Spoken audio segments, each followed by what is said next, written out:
Hello बच्चों, कैसे हैं आप सब। आशा करता हूँ आप सब अच्छे होंगे, स्वस्थ होंगे और सेहतमंद होंगे। आज हम इस वीडियो में आपको बताएंगे कि निकट दृष्टि दोष किसे कहते हैं और निकट दृष्टि दोष के कारण और निकट दृष्टि दोष के निवारण, इसके विषय में हम आपको चित्र के माध्यम से समझाएंगे। तो सबसे पहले हेडिंग डालेंगे निकट दृष्टि दोष। इसमें लिखेंगे इस दोष से पीड़ित व्यक्ति को निकट की वस्तुएं स्पष्ट दिखाई देती हैं परंतु दूर की वस्तुएं स्पष्ट दिखाई नहीं देती हैं। इसे निकट दृष्टि दोष कहते हैं। यानी कि निकट दृष्टि दोष की परिभाषा है, इस दोष से पीड़ित व्यक्ति को निकट की वस्तुएं स्पष्ट दिखाई देती हैं परंतु दूर की वस्तुएं स्पष्ट दिखाई नहीं देती हैं। इसे निकट दृष्टि दोष कहते हैं। अब अगली हेड डालेंगे कारण। इसमें लिखेंगे इसके निम्नलिखित दो कारण हैं। नंबर 1, नेत्र लेंस की वक्रता बढ़ जाए जिससे उसकी फोकस दूरी कम हो जाए। यानी कि अगर जो नेत्र लेंस है उसकी अगर वक्रता बढ़ जाएगी और फोकस दूरी कम हो जाती है तो निकट दृष्टि दोष हो जाता है। दूसरा कारण है नेत्र लेंस और रेटिना के बीच की दूरी बढ़ जाए। अगर नेत्र लेंस और रेटिना के बीच की दूरी बढ़ जाए अर्थात नेत्र के गोलक का व्यास बढ़ जाए तो क्या होता है, निकट दृष्टि दोष हो जाता है।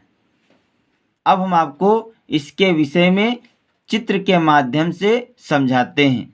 बन जाता है। तो ये है रेटिना और ये है नेत्र लेंस। नेत्र लेंस रेटिना का एक महत्वपूर्ण भाग है।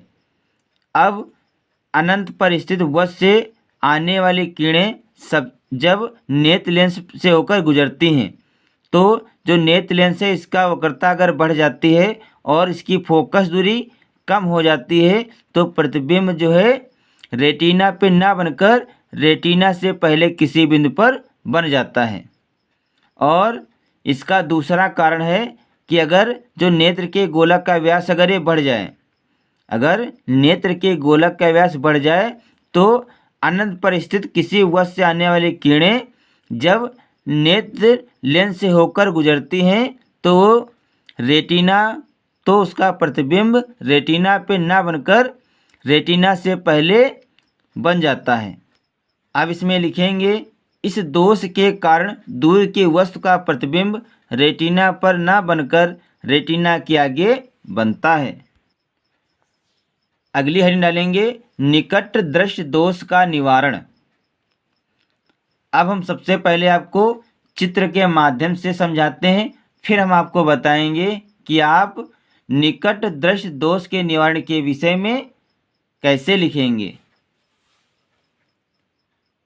तो ये है रेटिना और ये है नेत्र लेंस।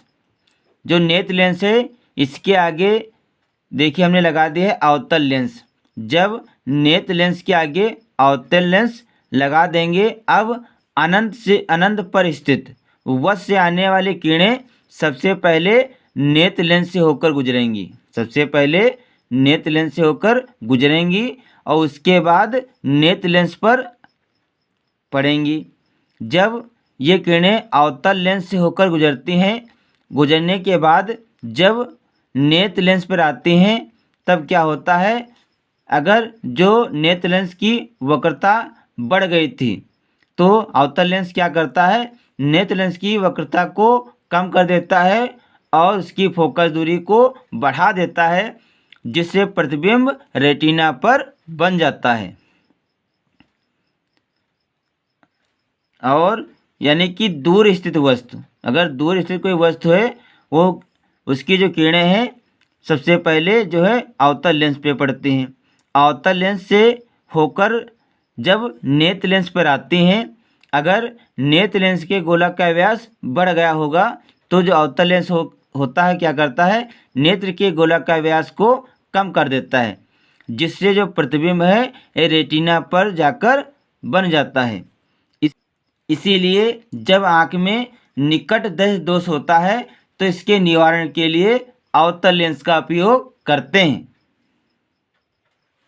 तो निकट दृश्य दोष का निवारण, इसमें लिखेंगे निकट दृश्य दोष के निवारण के लिए अवतल लेंस का प्रयोग करते हैं, जिससे अनंत से चलने वाली किरणें लेंस से अपवर्तन के पश्चात नेत्र के दूर बिंदु से आती हुई प्रतीत होती हैं।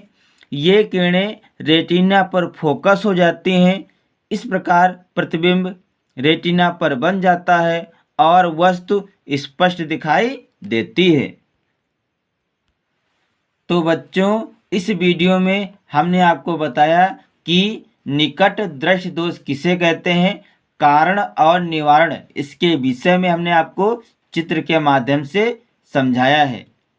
आज के वीडियो में इतना ही। मिलते हैं अगले वीडियो में नए टॉपिक के साथ। तब तक के लिए जय हिंद, जय भारत।